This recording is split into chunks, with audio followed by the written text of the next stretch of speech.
Hello there, Randall Brown with PMZ Real Estate. Super excited today to be here with Don Lewis and Don Lewis Music. How are you today? I'm doing great, Randy. How are you? I'm so excited to be here and share your story. This is really exciting for me. So I hear there's a documentary coming out about the famous, world famous Don Lewis. Tell us about that, Don. Well, I don't know about all of that, but anyway. Well, to me. Well, it's called The Ballad of Don Lewis.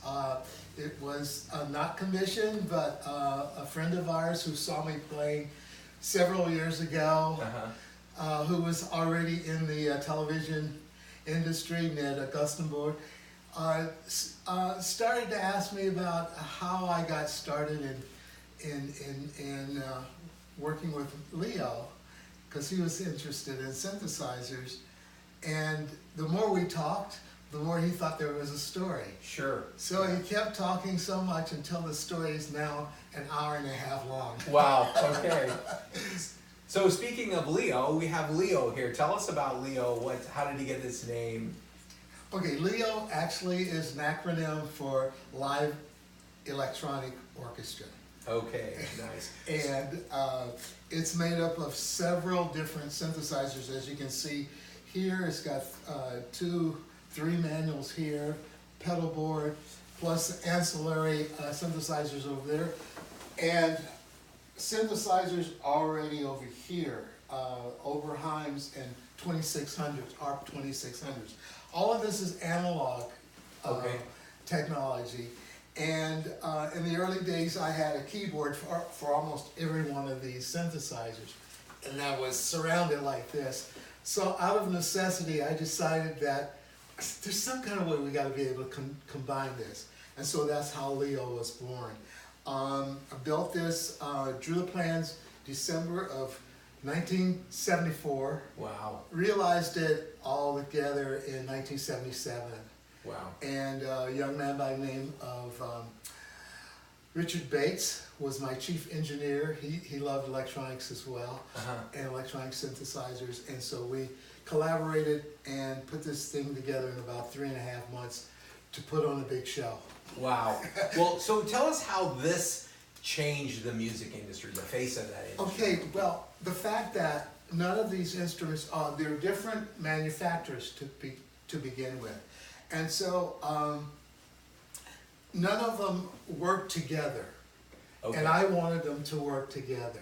So what I did was come up with this scheme, system that actually can control all of these synthesizers, say these 4 Oberheims and ARP 2600s, all with one keyboard. So I have a keyboard here. So I played organ as well. And so what happened is that founder of Roland Corporation, Ikotaro Kakehashi, happened to see and come to see me play this Leo in San Francisco. And he would come in, he was a big fan, and we were very close, and I was helping him with Roland. And he saw this and he says, this is incredible. All these different manufacturers, all playing from the same instrument. So he came up with the idea called MIDI. And MIDI is what we call Musical Instrument Digital Interface. Oh, okay. Another acronym. Yes. Okay. And that was the communicating protocol for the digital new age coming in at that time. Okay. And so Leo was the inspiration for Mr. Kakehashi to collaborate with 5 other manufacturers, 4 in Japan and 1 here in the United States in 1983, and they came out with MIDI. Wow. And that changed what would up to that time an industry of synthesizers, probably retailing somewhere around $500,000 a year, the whole industry. Right. To about 5 years later being over $1 billion industry. Wow. Yeah. That's amazing. And MIDI was open source, so everyone could get in on the ground level without costing. So that's why everybody got it proliferated out there. Wow, that's amazing. So tell us about the famous groups and artists that you've had the pleasure of playing with. Okay, well, this was coming to California in '74, my first gig, big gig, was with the Beach Boys. Wow. They came in to see me. I was playing in Westwood at a restaurant called Monty's, and they came in, and Dennis Wilson, Carl, and Jim Garcia, who was the manager for Chicago, they were buddies, and they would come into this restaurant, and I was playing. I guess they came in there maybe 2 or 3 times, and then finally on the 3rd time they came and approached me and asked me if I would open up their show. Wow. With playing the synthesizers. And so that was it. I went on tour with them for their first tour in the spring. I think it was April or May of 1974.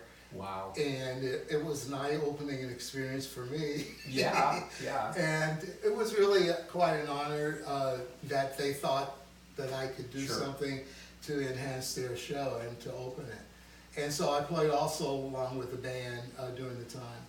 Wow. And we had a great time.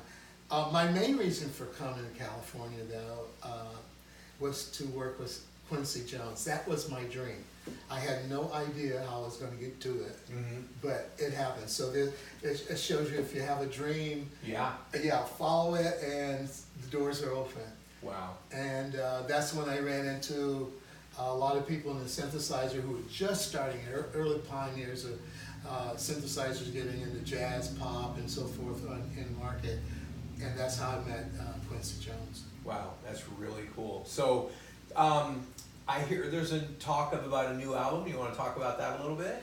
Oh my gosh, yes. We just released an album that I've been working on for quite a few years, Amazing Voyage. And Amazing Voyage to me is a journey back through the history of how one life can affect others and be transformed in that situation. And it's the overture to Amazing Voyage is really Amazing Grace. And the story behind Amazing Grace is John Newton, who was a slave ship captain, wrote the lyrics to Amazing Grace. Wow. And after one of his tumultuous journeys, voyages with the ship full of slaves, he was out in a storm, and he thought they were going to be lost. Yeah. That was all. And so he went down to his cabin and thought he was writing his last entry into the log. And he said, "Only by the grace of God will we be saved." And then decades later, he reforms, he becomes a priest. Wow. In the Church of England, and he happened to go through his log one day, and he saw this entry, and from that he penned Amazing Grace, how sweet the sound. Oh, wow. Wow, what a story. Very nice. So tell us, you're here in Pleasanton, California. Tell us why Pleasanton. How'd you end up here, and what do you love about Pleasanton? Well, before I moved to Pleasanton, or California, I was entertainer in Denver, Colorado. And one of the Pleasantonians, if we can call ourselves that, happened to be working in Denver. He and his wife, it was Al Wahlberg and Bev Wahlberg. And they became fans of mine in Denver when I was playing. Okay. And so when I came to California and started working, of course, in San Francisco at the Hungry Tiger, they came down to see me, and they brought a whole lot of friends. And then we were thinking, Julie, after we were married for about 3 years, we were thinking, well, we want to move out of this apartment because this is getting a little cramped. Yeah. And so Al happened to come in one night, and we told him what we were thinking about, and he says, "What would consider Pleasanton?" And we says, "Where is it?" We had no idea where Pleasanton was. Yeah. And so We came out a couple of times. Second time we came out, we found this house, and we've been here. This is almost 38 years now. Wow. Wow. And so it was the fact that you make a friend, Yeah. and people come into your life. Yeah. You never know how that works out. Yeah. But it was this magical thing, and I have to tell you, it's been one of the most amazing places to live. This community is just very warm. We've always had a great time here. My boys went to school through the school system here. And it's just a great community, and getting to meet people like yourself who are community-minded. Yeah. And I remember boys, when we first came here, was going to church at the Presbyterian church, and then Boy Scouts and Webelos, and Yeah.